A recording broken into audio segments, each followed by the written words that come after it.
Entrevista com William Rutledge, 76 anos, formado pelo Laboratório Bell e empregado pela USAF, que desde abril de 2007 tem descoberto e espalhado muitos vídeos e materiais fotográficos no YouTube sobre a suposta missão espacial da Apollo 20. A última missão tripulada oficial para a Lua foi Apollo 17, NASA, que ocorreu em dezembro de 1972, e a missão Apollo 20 foi cancelada pela NASA em janeiro de 1970. Mas a suposta fotografia da Apollo 20 não é o único material que veio à tona nessas últimas semanas. William Rutledge também lançou uma suposta oficina para o voo de supostas naves espaciais. Segundo os arquivos de William Rutledge no YouTube, que atualizou as duvidosas fotografias e as imagens com alguns reflexos, a Apollo 20 foi para a Lua em agosto de 1976. O destino era Isaac B, sudeste da cratera Newport, do outro lado da Lua. Era uma missão americana e soviética.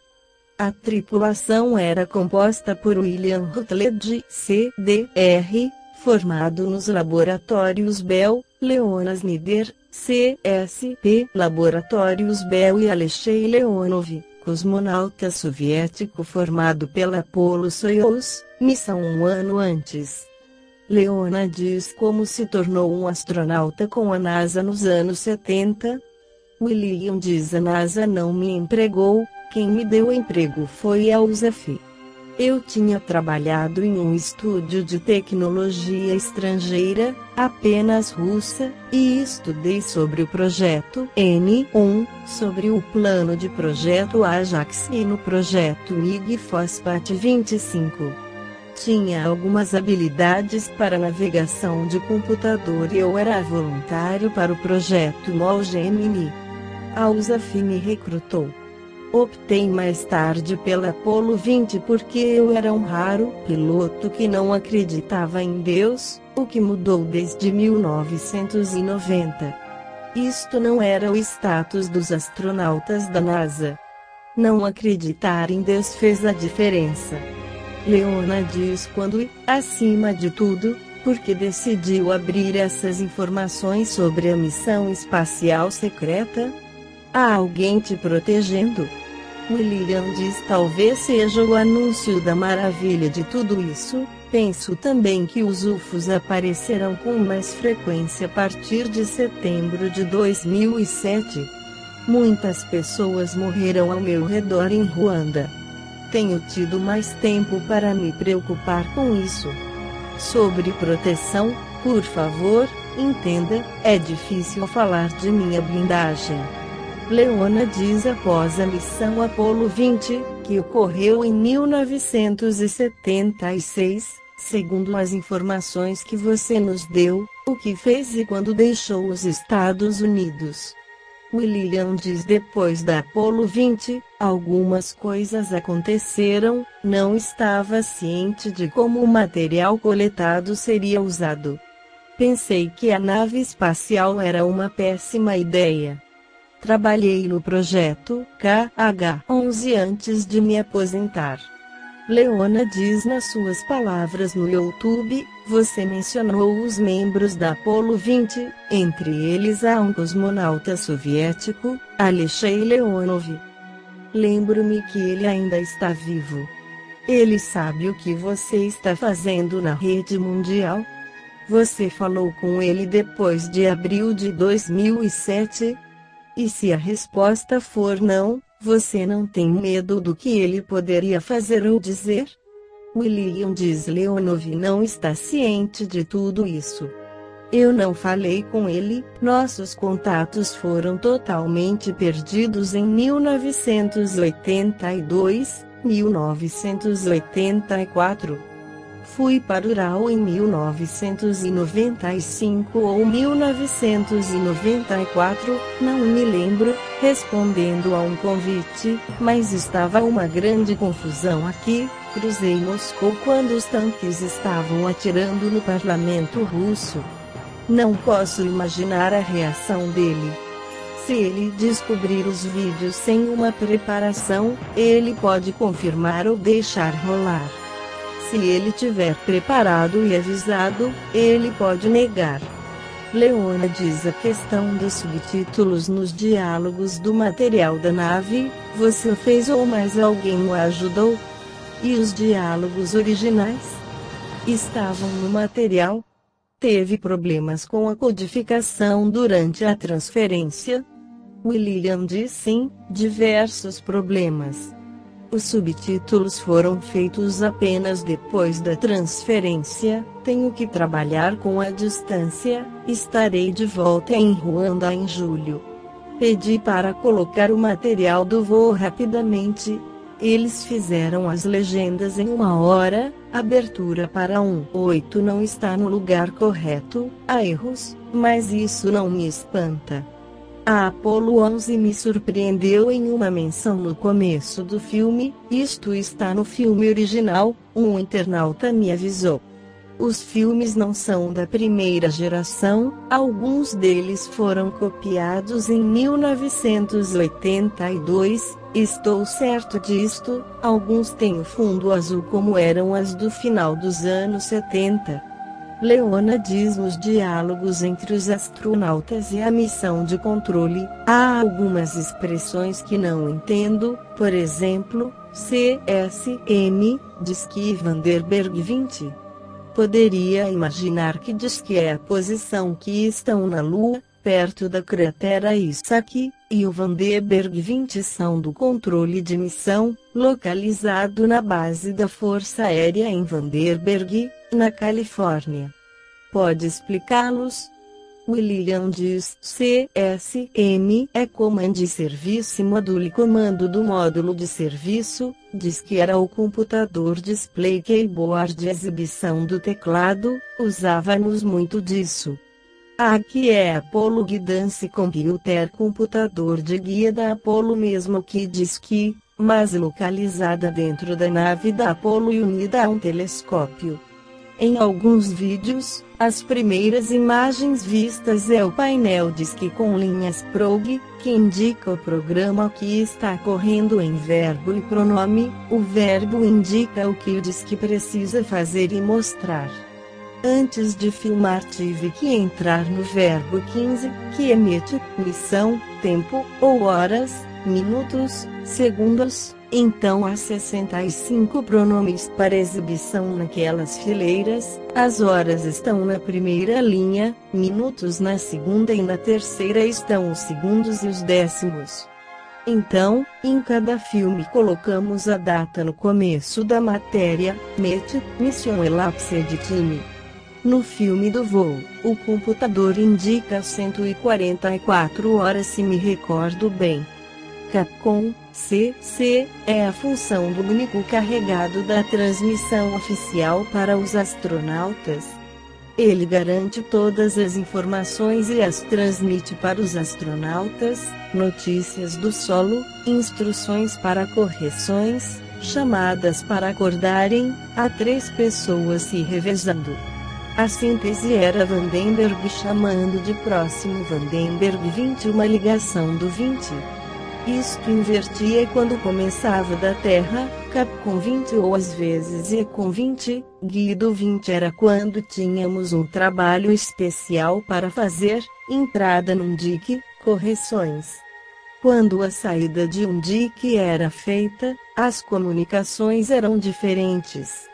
Constelação Vandenberg, nome da espaçonave da Apollo, Fênix e Vandenberg, nome do LM. O nome da nave da Apollo 19 era Endymion e Artemis era o nome do módulo lunar. Leona diz: gostaria de saber algo mais sobre a preparação da missão Apollo 20. De onde e quando o foguete Saturno foi lançado e quantas pessoas estavam envolvidas nesta missão? Pode dizer alguns nomes? William diz: 300 pessoas estavam envolvidas na preparação e mais algumas outras testemunhas em Vandenberg. Ela foi lançada desta AFB. Mais e mais testemunhas chegaram, muitas pessoas viram a partida, câmeras foram proibidas em todas as redondezas de Vandenberg, mas hoje muitos filmam os lançamentos de cada foguete do delta de suas cidades. Outras pessoas viram este lançamento, mas não estavam sabendo que era a Saturno V. Um internauta vendo o vídeo do lançamento disse que era o lançamento da Saturno B. Se hoje, com todas as informações disponíveis, alguém ainda comete tal erro, você pode imaginar como era isso em 1976. A preparação era longa, sujeita a cancelamentos, novas largadas. Os russos tinham as primeiras informações desde 1966, não sei quais eram suas fontes.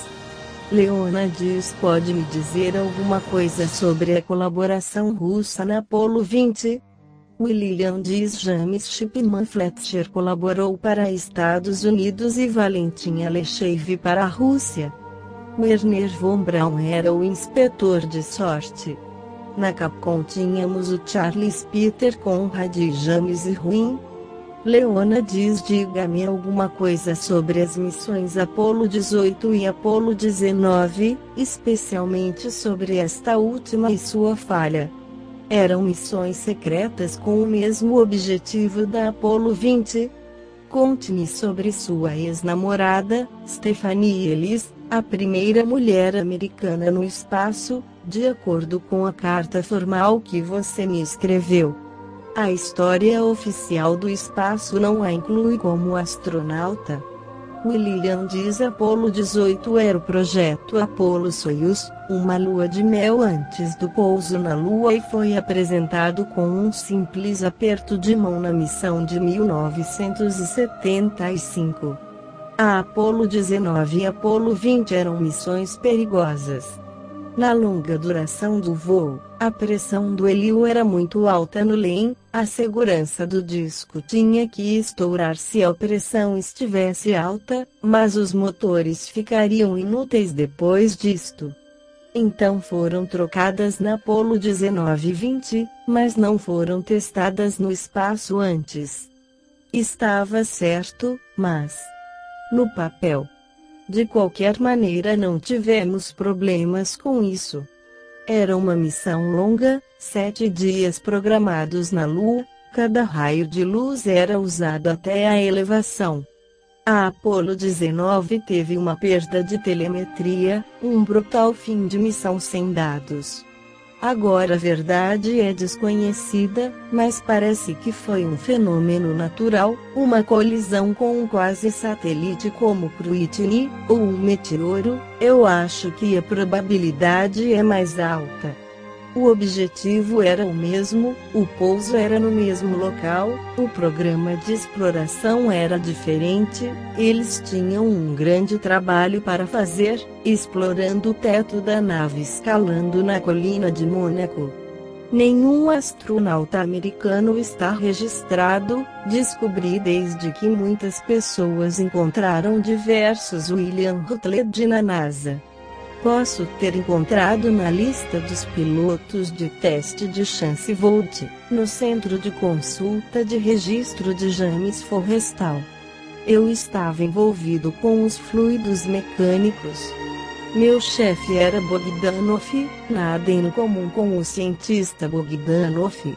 Stephanie Ellis nasceu em Abidjan, Costa do Marfim, em 1946. Chegou à América com 7 meses de idade. Ela era especialista da LM, trabalhou com Grumman-Bethpage para novas implementações no sistema de navegação da LM. Note que LM-15 foi oficialmente destruída por Grumman. Ela contribuiu com o debug do programa Luminar. Apollo 19 e 20 tiveram sérios problemas com a entrada no DIC e com algumas reuniões.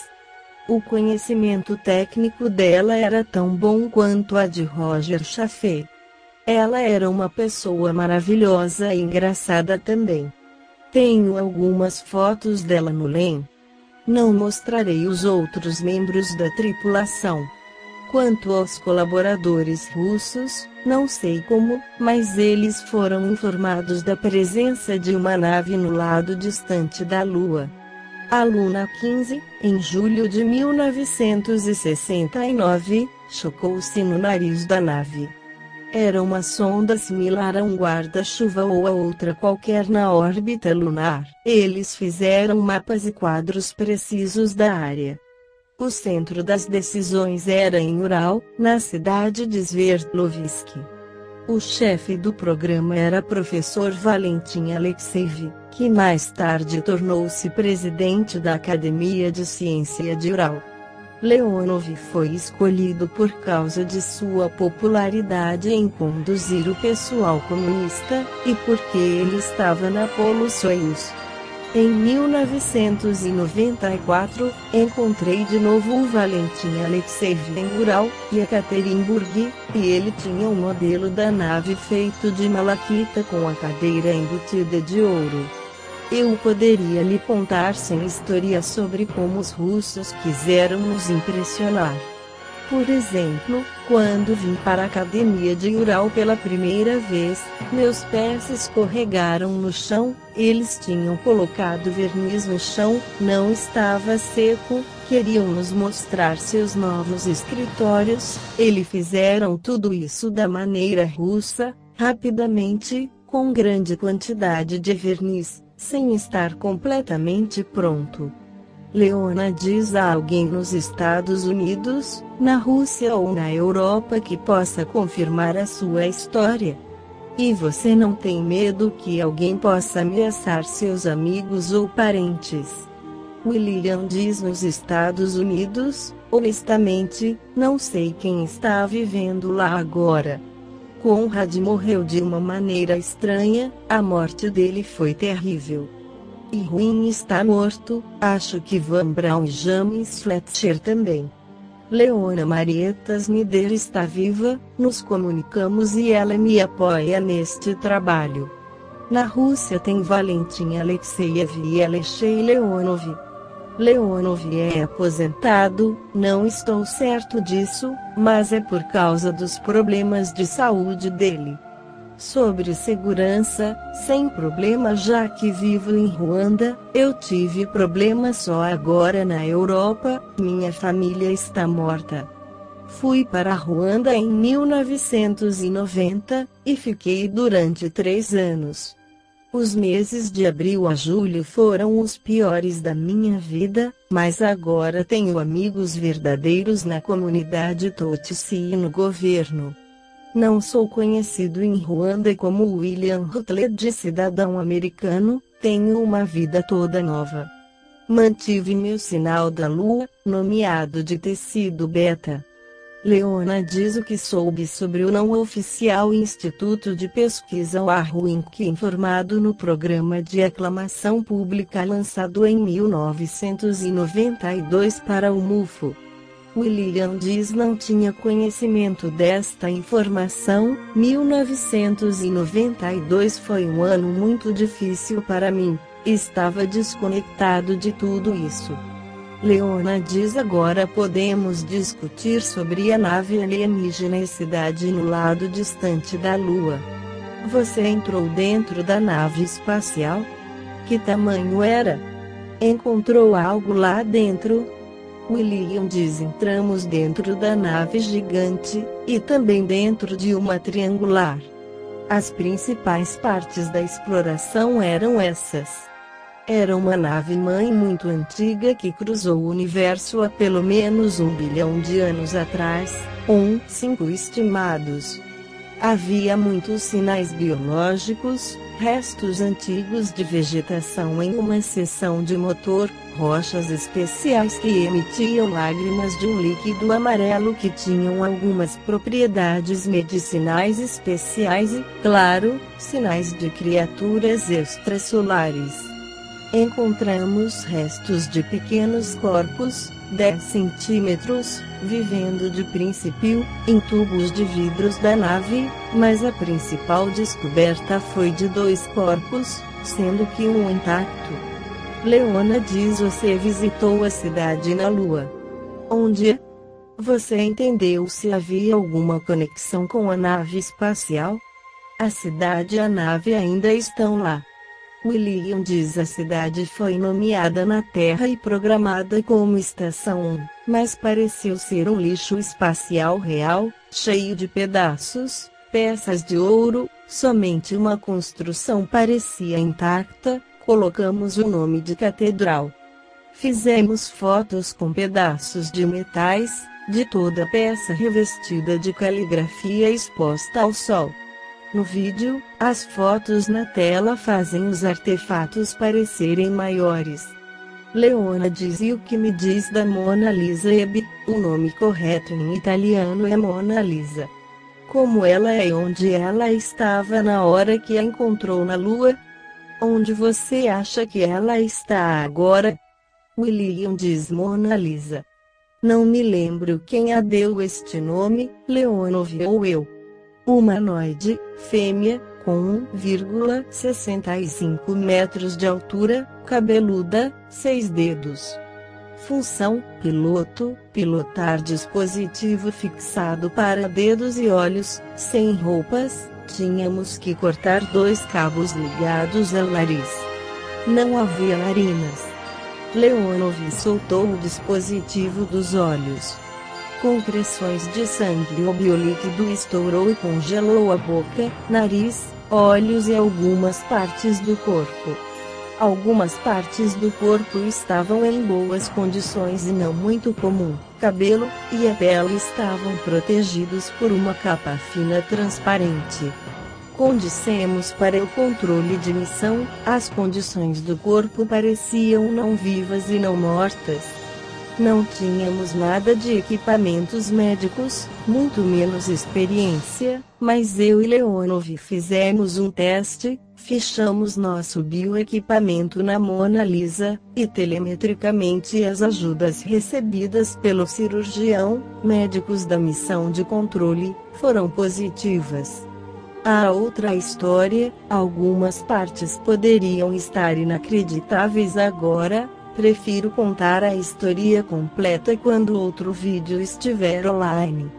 Esta experiência foi filmada no LM, encontramos um segundo corpo destruído, trouxemos a cabeça a bordo. A cor da pele era cinza azulado, um pastel azul. A pele tinha detalhes estranhos acima dos olhos e à frente, uma fita ao redor da cabeça não que havia inscrição. A cabine do piloto estava cheia de caligrafias e era formado por longos tubos semi-hexagonal. Ela está na Terra? Não, está morta. Leona diz: você pôde identificar a origem da nave e a idade da mesma? William diz: a idade foi estimada em 5 bilhões de anos, que foi confirmado durante a exploração. Encontramos expulsões da crosta original, e em outros lugares, feldspato em espiral, que veio do impacto que formou o Isaac D. A densidade dos impactos de meteoros na nave validou a idade e também alguns pequenos impactos brancos na colina de Mônaco ao oeste da nave ajudaram. Leona diz: pode dar detalhes técnicos para cada material que postou no YouTube? Quero dizer, você pode distinguir entre as transmissões de TV do módulo lunar e as câmaras fotográficas durante esses voos? Eu precisaria saber de detalhes das fotografias para todos os vídeos que você espalhou na web. Qual o significado dos números estranhos visíveis nos vídeos que às vezes lentamente saem de foco do voo da Lua? William diz: tenho respondido muitas vezes sobre isso, especialmente para os astronautas da Agência Espacial Europeia, ESA. A transferência foi feita em Ruanda com codificação, e a recuperação do som não foi muito boa, mas depois se tornou melhor. Os subtítulos não são originais, os coloquei no vídeo após a transferência. Pedi para remover algumas vozes para proteger uma pessoa do controle de missão. Usávamos 3 câmeras de vídeo na Apollo, uma para o itinerante, chamada K, isto não é o nome de uma companhia, mas uma câmera colorida Westinghouse. Todas as 3 câmeras de cor têm uma roda colorida, que produziu um atraso de tempo quando transmitido para a Terra. Acho que poderia ser possível para uma empresa restabelecer a qualidade da imagem da TV.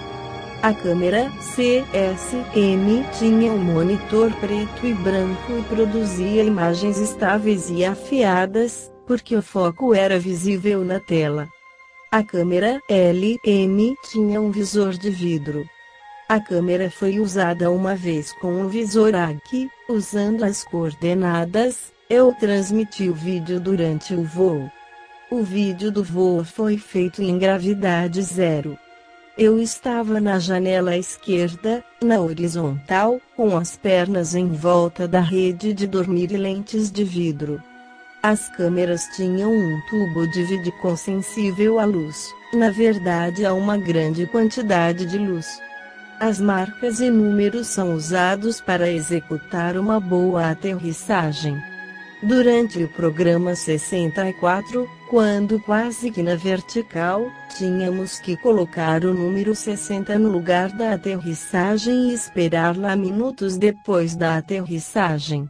Estas marcas estão em ambas as janelas, você pode verificar isso no site da NASA. Por favor, no site original da NASA. Tenho uma foto de alguém que viu no filme da Apollo 13 mudando os diafragmas colocando durante as transmissões o controle de instados ao nariz e a marca tinha uma inclinação no ângulo especial. Se der uma olhada, você terá uma ideia da minha posição precisa durante a sequência. Leona diz como conseguiu nesses anos as cópias das fotografias da missão. William diz um dia, alguém que conheço me disse que era o encarregado de manter a segurança ao redor de um container. Uma construção havia sido destruída, e arquivos teriam de ser queimados por uma tocha de plasma. O container estava cheio de coisas interessantes durante esses dias.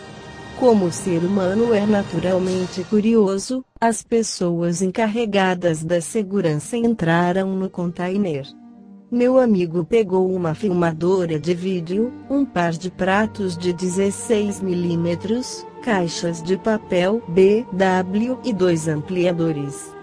Ele me contatou para vender o papel novo, e foi como descobri as outras coisas. Já havia visto algumas fotos antes, 11/16 e as fotos eram violeta azul, fotografias RC antigas, assisti aos vídeos, não eram tarefas empresariais, coloquei-os em segurança, a única coisa importante para mim eram as folhas de papel BW. Isso foi há 15 anos. Leona diz: você já encontrou alguma vez o Sr. Clark Cleland, engenheiro formado da NASA que perdeu seu emprego alguns anos atrás por causa do que ele descobriu na KSC, suponho corpos alienígenas ou objetos do espaço? William diz: os documentos podem estar na KSC, mas corpos ou nave alienígena eu acho que não. Leona diz: você mencionou em uma carta formal as iniciais CM e M. Quem são eles? William diz: CM é o website oficial dos oceanos da NASA, M também. A M é a coordenada 508. No momento eu só tenho as cartas que troco com o Centro Espacial Johnson. Penso que há um momento de pânico desde 18 de maio. Cheque a coordenada 508 na ferramenta de busca da NASA. A declaração 508 é uma maneira de empurrar a NASA para um material secreto. Esperei uma reação. É parte da minha estratégia. A NASA tem o direito de me bloquear se eu baixar informações não autorizadas. Se eles explicarem por que me bloquearam, eles reconhecem que os vídeos podem ser obtidos através deles. Se eu os processo por violação da Declaração 508, eles serão forçados a provar que baixei um material não autorizado, mas isso não é o caso. Nunca vou em frente no site da NASA. Desde 18 de maio, não tenho uma resposta precisa, tenho que esperar por uma decisão das sedes. Até mesmo como um cidadão italiano você tem o direito de pedir material de uma agência federal como a NASA, veja Declaração 508.